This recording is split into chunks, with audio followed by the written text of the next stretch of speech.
and welcome to Shelf Starters, our brand new YouTube channel. My name is Rosie. This is my mum, Kate. Hi.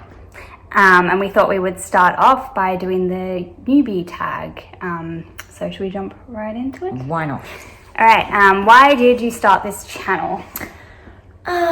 Because I guess I'm more familiar now since COVID times with using social media. Mm-hmm. Books are something that have connected me through generations to my grandma and more recently, obviously, my mum and my daughter, Rosie, you, because you're living on the other side of the world normally. It's a thing that's kept us connected and through which we've been able to talk. Yeah. And I want to share that with other people. Yeah, and I've been watching BookTube for a long time, but have not ever actually participated actively in the community. So I think this will be a good chance for us to give it a go ourselves. And yeah, hopefully stay connected as we go along. What are some fun and unique things we can bring to YouTube? I guess the bookends generation-wise, the two generations. So we share a lot of taste in books, but also we have differences probably to do with our experiences and our generations. And I think that's got to be an interesting thing to share with people. Yeah, I'm also excited we've got an idea for a challenge that we would like to start together, which I think is quite unique, but more on that later. And what are we most excited about for our channel? I think we've kind of covered that it's a way for us to stay connected while we're on the other side of the world as well. But I'm also excited to get to meet some new people through the community and actually get more involved because, yeah, like I said, I've been watching for a long time and love to talk to like-minded people. And I guess I'm hoping also I do a lot with younger people, with school students particularly, and I'm hoping that this is another way of getting them to be interested in reading and perhaps broadening their views and perspectives and I guess access to books that they might not normally pick up. Yeah, that'd be great. Something I'm hoping we'll be able to do a bit of. All right, and why do you love reading? Oh gosh, where do you begin? I guess probably something my mum taught me when I was little, which was if you read, you'll never be lonely. She used to say that to me when I was really, really small. And I discovered reading when I was quite young, and I think that's never gone away. I've watched my grandmother and my mother both really immerse in reading through good times and bad. And I also found reading really, really helpful, not just for myself, but to help actually with my own family, especially when there have been times when people are not well. It's been really good to be able to open up into a new world, immerse into the imagination. And escape a bit. Yeah. Especially now with COVID, also a good I think escape these are times where everyone's probably feeling a bit of that. Yeah. And I mean, just that idea of imagination as well. I think, there's nothing more exciting than going into an imagined world and learning to love characters. Nothing better. Yeah, that pretty much says all of it. I agree. I think for us, reading's just always been the biggest thing in our family, so we've just grown up loving it, and it's more like equivalent to breathing, really. I can't actually imagine not ever having a book to hand. So yeah, what book or series got you into reading? Well, for me, I mean, I was reading from a young age, and probably there were things that came before this, but the biggest series that sparked my obsession was very unoriginally Harry Potter, like many people on BookTube, I guess.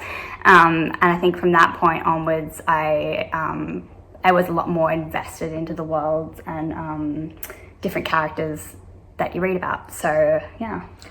I guess we could all say unoriginally, because if you go back to your childhood reading, it's mostly classics that other people have all read. Yes. So from fairy tales, obviously, but through to series like for me, my generation, it was the Enid Blyton series, the Seven Adventure series, I think it was. What was it called? Secret Seven. Secret Seven. And Secret Famous Seven. Five as well. Famous Five, that was Enid Blyton, yep. And then there was the What Katie Did series, which I can't really remember very much about, just that I shared the name. Yeah, that was probably the main thing. Pippi Longstocking, and then I had discovered a lot of Australian classics, and that was a really good phase of reading for me when I was younger. So yeah, the basic childhood readings. Yeah, we probably didn't explain that we're based in Sydney at the moment, and that I normally live in London, so that's part of why we want to be talking about reading together while we're on the other sides of the globe. But yeah, definitely background was Australian literature when we were growing up. Yeah, and for me, literature was also intimately connected with theatre, and that's been an ongoing theme. So Shakespeare, and then pretty much everything right up into very, very contemporary times. I mean, just this weekend we went to the theatre and saw a reimagined version of Ruth Park's Playing Beatty Bow, the children's novel, and that's another arm to my passion for reading. What challenges will be the hardest for us with BookTube? Yeah, for me, I think it's definitely going to be learning how to edit and do the technical side of things. I'm not making Mum do that. No, not technology. So definitely that's going to be a challenge because we haven't done anything like this before at all. But I think that's the main one for me. And the other one for me is going to be keeping up my reading, not because for my work, I have to read a lot anyway of prescribed sort of texts. So it's going to be very challenging to find enough time to dedicate to reading a broad selection of other texts as well. Yeah. Which is a good challenge. That's something I'm looking forward to. Yeah, I think time is one that most people Always struggle with of course, when starting a BookTube channel. So yes, we've kind of covered the next question as well. When did you start reading? Both of us when we were very really little. young. Do you know when I actually learnt to read? I'm not even sure. You were definitely immersed in reading from the minute you could kind of sit up. Even before, actually, when you were a dot in the middle of the bed, I was reading to you and you were really responding. I really know you were. And then when you were very, very little, way before preschool and school, that's really how you spent the largest part of your day. Even just in the pram, I had a baby jogger and I used to run for a long time, and you would hold the book up so that I could read it and turn the pages because you knew the intonation and you knew where the page turning needed to happen. So for you, it was very, very, very early. And for me, I can't really exactly remember when. I just know I was very little and I used to take a torch to bed because I shared a bedroom with my brother, and way after lights out, I was never a good sleeper. I was always a person who wanted to read all night long.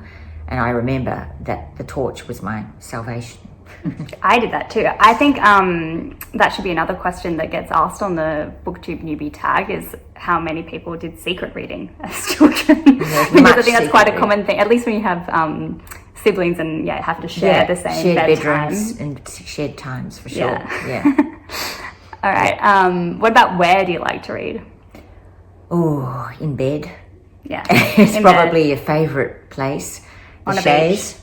Oh, we have got a chaise longue. Yeah, which is just very special under a window.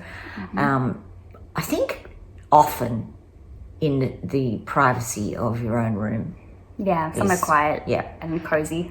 For Australians, obviously on the beach at all times. Completely the opposite to private and cozy, but yeah, very much a lot of sand. But on the beach being a place where you're allowed to lie down. And rest, Yeah. If I'm not actually physically moving, then I am reading. So, yeah. And even when you are moving. Actually, and you listen to audiobooks. I do. I run every day, and when running, I'm always reading. It can make a treadmill not even close to boring because you're listening to a great book. Oh, what kinds of books? What kinds of books do you read? You start? Yep. I won't say I read all things. I'm not an enormous fan of sci-fi. I say that. I love the ideas of sci-fi and I can get truly gripped, but it's not something I would go to the shelf and pick up, nor something I would go to a bookshop and buy. And same with fantasy. And same with fantasy. It's not ever really been my thing, either of those two genres. And I'm really not a huge biography person unless I'm fascinated and it's a research kind of arrangement because I'm reading about someone for another purpose. But to just for leisure and pleasure of reading, bio is probably not my go-to. More classics, Classics, absolutely, fiction. and literary fiction first and foremost. Yep. Yeah. And I do like women's writing. Yeah. I have to say, I do like that. Yeah. I like a good saga. I like to get my teeth into character. And who families. doesn't? You like families. Who doesn't, though? Family stories. Yeah, family stories, sure. Just a really good character, which I think is actually the essence of pretty much good writing. Yeah. And I will read anything. You really will. I read very widely in genres. Probably still a little bit less of the sci-fi and fantasy than most other genres, but there are certainly series that I've absolutely loved in both of series and standalones in both of those categories. I like thrillers. I like crime. What horror. of different cultures? Different cultures. Love. The Russians. Are you thinking Russian classics? Yeah. Yep, obviously. Indian, I really enjoy. There's a gentle, Indian modern writing. Yeah, contemporary. Yep, there's a gentle humour I really, really enjoy. And great family stories as well. Wonderful. South American. A lot of cultures that come straight to mind. Yeah, Japanese fiction's really great. I think that we could definitely try to do cultures, more. Different cultures. More cultural reading, but it's been getting better and more accessible, I guess, in recent years, or at least it's coming to my attention more. Yes. Great works of literature from different cultures. And Australian literature.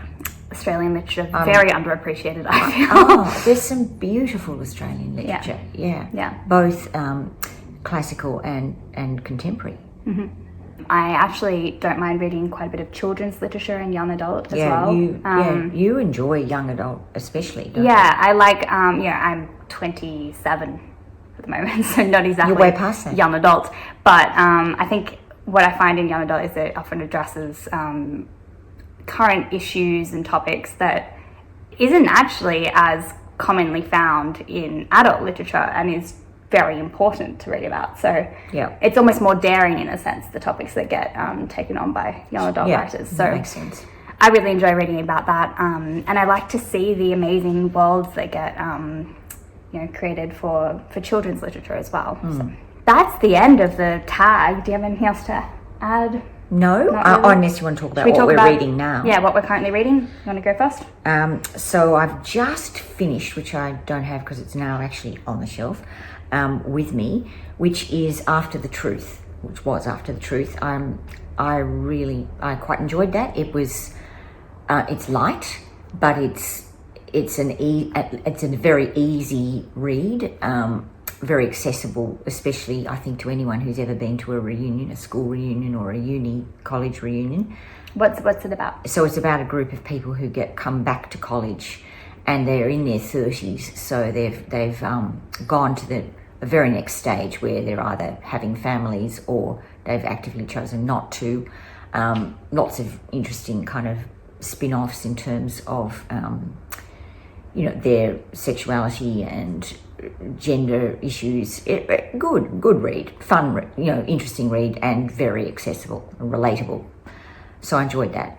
And it was given to me by a friend in the year of many of my friends turning 60. So we're talking reunions a lot. And then I have just started this one, Small Pleasures, which I really literally have just started and only read the first couple of chapters. And it's promising, I think. Yeah. And I'm reading, linking to that, I'm currently reading The Golden Rule by Amanda Craig, which I've just started it, so I couldn't really tell you much about what I'm thinking of it yet. But I understand that it's kind of similar to that. Is it Patricia Highsmith who did Strangers on a Train? Yes. The concept of, strangers meeting on a train and then offering to do each other's murders so that they're not able to be traced back to them. And I think this one is... commit each other's murders. Yeah, actually doing them. Committing them. Okay. So I think in this book, it's two women who want to kill their husbands, if I've understood this correctly. and they A do popular each other's. That's a popular theme.